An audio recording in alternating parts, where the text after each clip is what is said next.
Good afternoon. This is Bryce, and you are listening to Gen RX Radio on 90.7 WCLH, Wilkes-Barre, Scranton, Hazleton. Keep it locked. My name is Jamie, and with us we have Dr. Thomas Franco, an associate professor of pharmacy practice here at Wilkes University Nesbitt School of Pharmacy. As always, I'm happy to be here. We will always have a licensed pharmacy faculty member with us on the show to ensure accurate information goes out to you. We are here to bring you weekly topics centered around the opioid crisis, proper medication use, and disposal in not just my community, your community, or our listeners' community, but it is all of our community. Be sure to tune in every Wednesday afternoon from 1 to 1:30 p.m. right here on 90.7 WCLH for new topics and discussions. So this week we are going to be diving into alcohol use disorder and talk about what it's all about.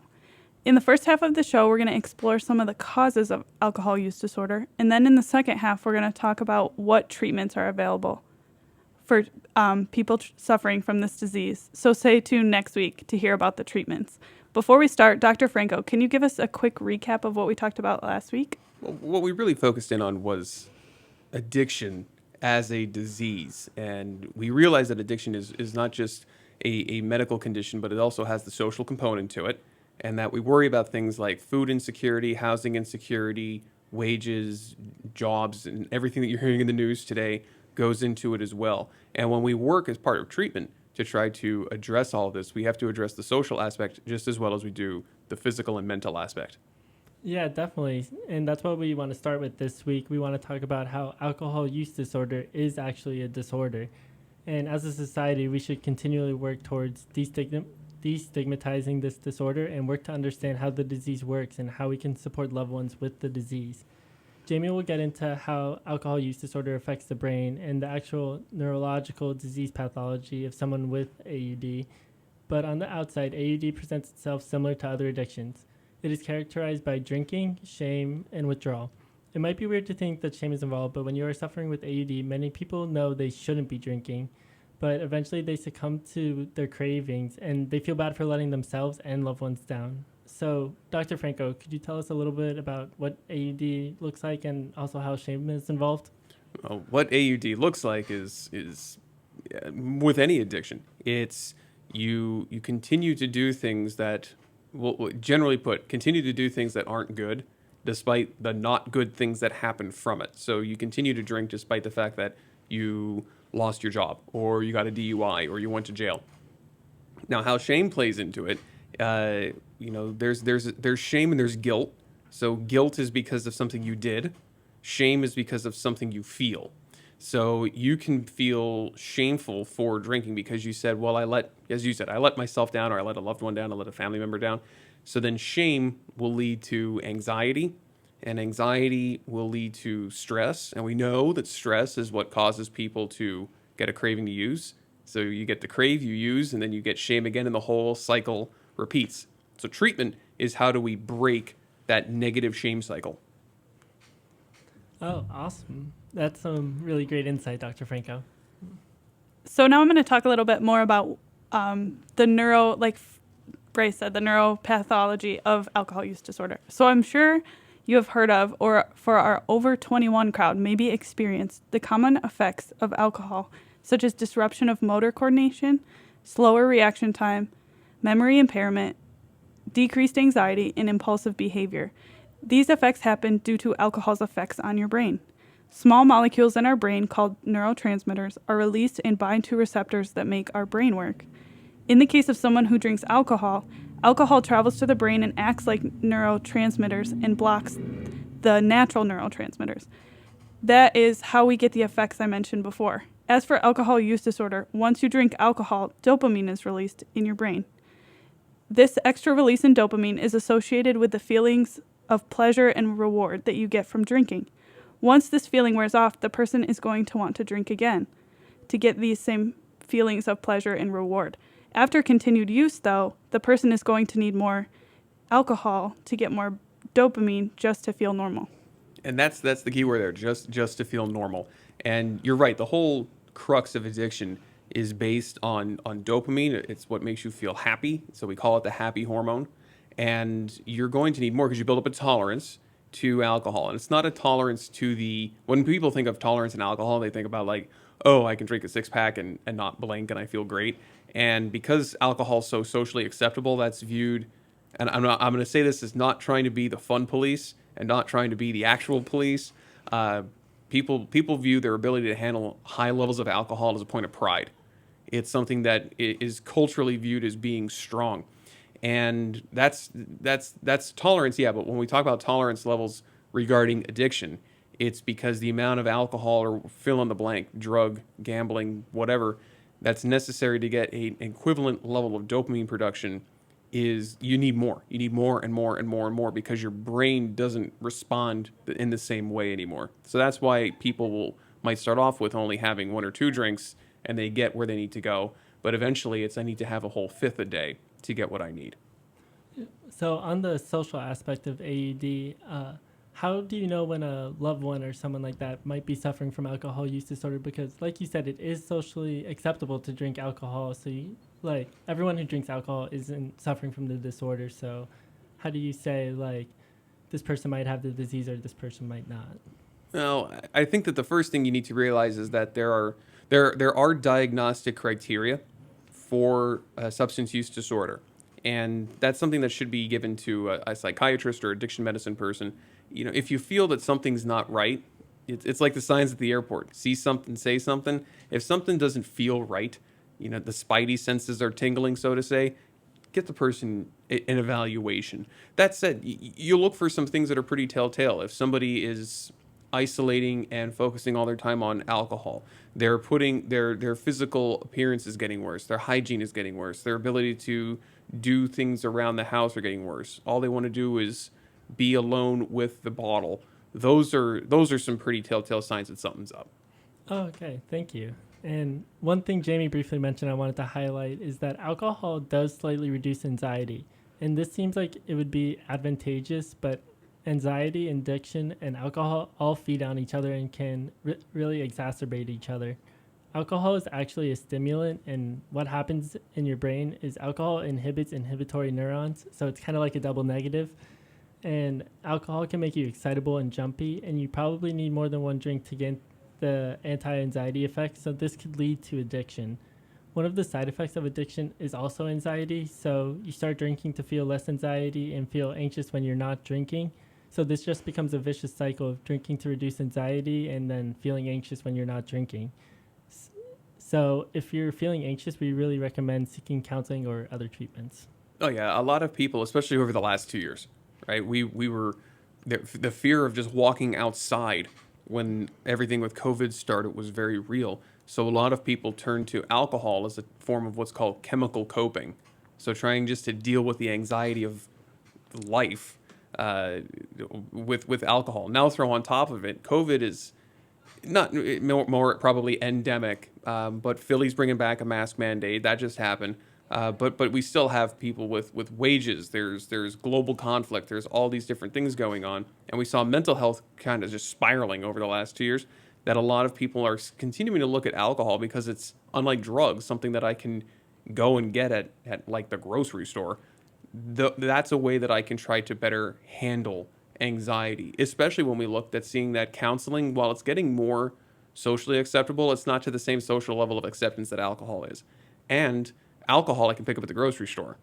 Where am I going to go to get counseling? There's not that many around. My insurance might not cover it. You know, a time with a counselor might be, I don't know, $25 to $50, but a 6-pack can cost me $8.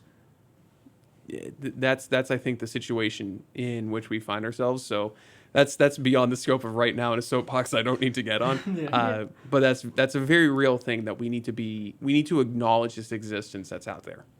I think it's a good time to mention again, too, like you said, we talked about last week, was how your pharmacist could be a real resource. Talking to your pharmacist about your anxiety or any other type of thing, any questions you have about maybe your medication, any type of addiction things, you can still talk to your pharmacist about these things. Oh, that's right. So pharmacists are the second most highly trained professional out there. They do have awareness as to mental health issues. And I'm not saying they're psychiatrists. I'm not saying they're counselors. I'm saying that we are aware as to mental health issues. We're aware as to mental health first aid and what to do. And pharmacists are there to help you. Especially if you live in a rural area where there might not be anybody, not even a primary care provider.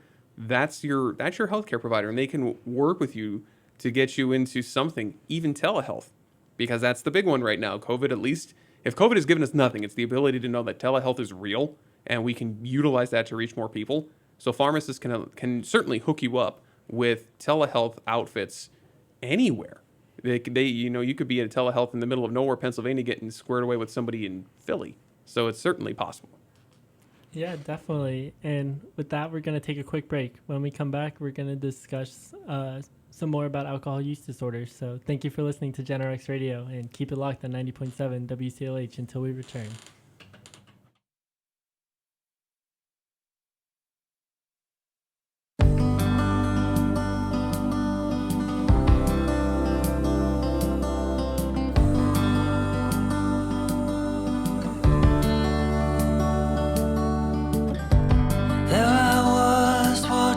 Sunrise of the Australian coast, not knowing the time.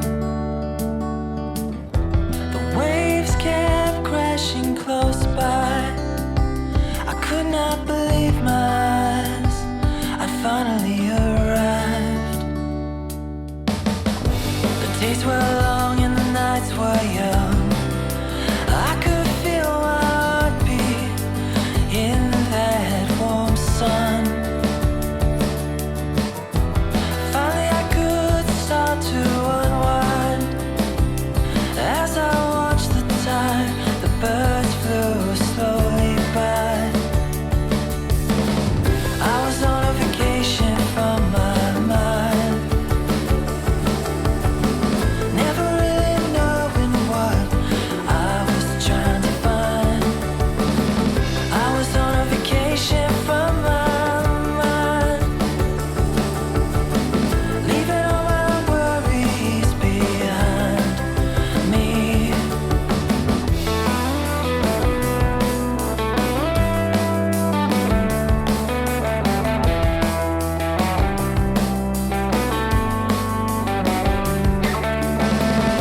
I can't tell you where my mind had gone. I was floating in a summer song, drifting away. The funny feeling being so far from home, finally letting go of all those things holding on to me. I was on a vacation from my mind, never really knowing what I was trying to find. I was on a vacation from my mind, leaving all my worries behind me.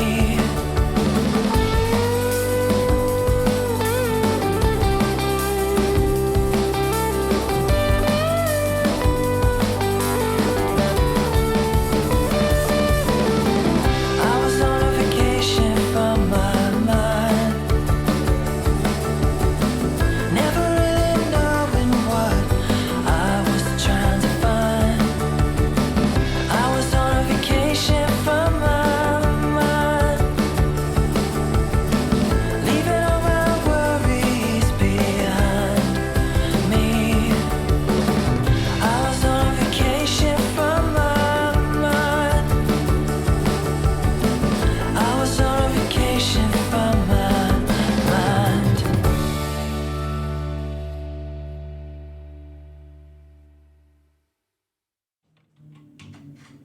Welcome back. You are listening to 90.7 WCLH, Wilkes-Barre, Scranton, Hazleton. For those of you just joining us, you are listening to Generation RX Radio. My name is Jamie, and with us we have Dr. Franco, Associate Professor of Pharmacy Practice, and my co-chair, Bryce. We are here to bring you weekly topics centered around the opioid crisis, and not just my community or your community, but our community. Be sure to tune in every Wednesday from 1 to 1:30 p.m. for a new show. Before we move on, let's do a quick recap of our first half of the show. Yeah, so we talked today about alcohol use disorder and what alcohol use disorder is. And I think the important thing that we brought up is that alcohol, unlike drugs, is socially acceptable. So finding the balance between doing something that's socially and honestly culturally important as compared to how it can become an addiction is a fine line. And I think that's what makes this one more complicated than if we were talking, say, about heroin or something along that line. Oh, absolutely. And to start off the second half, we're going back to how you said drinking a lot of alcohol is a sense of pride for some people. And we wanted to talk about how a separate but similar problem is called binge drinking. And this is the idea that once you start drinking, you can't stop. It is defined as having more than 5 drinks for men or 4 drinks for women in one night. And this is actually a risk factor for developing alcohol use disorder, but it isn't actually the same. With binge drinking alone, you don't really have the cravings for alcohol, but it carries its own risks, such as alcohol poisoning. And sometimes this develops into AUD and coexists with the alcohol use disorder, so they could kind of feed off of each other. But Dr. Franco, how do we really manage someone with binge drinking disorder versus alcohol use disorder? Well, first I'd say get them evaluated and get them seen. And I want to make that clear is that, I'm a pharmacist, I'm not a physician. So I don't want to get into the diagnostic part. But just in terms of binge drinking, it's part of the culture. It's whether it be on college campuses, whether it be associated with, look at it with sports. Go to an Eagles or Phillies game or a Steelers game, and tailgating. I mean, people are trashed at like 6 o'clock in the morning, and that's considered the culture. So it's trying to have that piece of education. It's not that we don't want people to enjoy themselves. And again, I want to stress that alcohol is part of the culture. It's part of tradition that we have, and tradition is so important to people. But it's also, how do we be safe about it and how do we be smart about it? It's like, okay, when you get into a car, do you put your seatbelt on? Yeah. Okay, that's being smart about driving. That's the first thing you learn when you go to get your driver's license, and when you're 16. Put your seatbelt on. We want you to be safe. That's what I think this comes down to. How can we be safe, yet still engage in things that are considered culturally regular?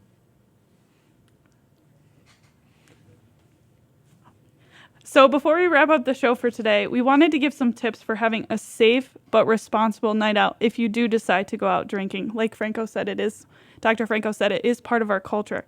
So make sure that you go eat before you go out, or plan to eat out before you drink. It will help your body absorb the alcohol slower.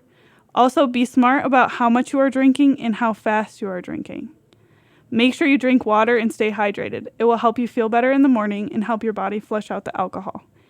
It is important not to leave your drink unattended. If you need to use the bathroom, make sure you leave it with a trusted friend or just take it with you. And last, but super importantly, never drink and drive. Call an Uber or set up a designated driver before you even go out so that everyone can get home safely. At the end of the day, it's all about just being responsible and recognizing that alcohol is it a drug? Yeah, it's 100% a drug, but it's no different than, like, right now I have a half a gallon of milk in my fridge. Can I go home and drink that entire half a gallon of milk? I hope not. I don't want to. I had ice cream for the first time this year yesterday, and I got indigestion from ice cream. I'm at that age now, and I'm horrified because of it. But it goes to show that just because you can do something doesn't mean you should. And while people think that, having a lot of alcohol is good or is that point of pride, again, I'm not trying to be the fun police. It's, let's just be safe. Can I go home and drink a 6-pack? You probably shouldn't, just like you probably shouldn't go home and drink a half a gallon of milk. That's a really great point. So tune in next week, Wednesday from 1 to 1:30 to hear about our second installment of this series, Treatment Strategies for Alcohol Use Disorder. So thank you for listening to Generation RX with Bryce, Jamie, and Dr. Franco. Until next week, keep it locked right here on 90.7 WCLH.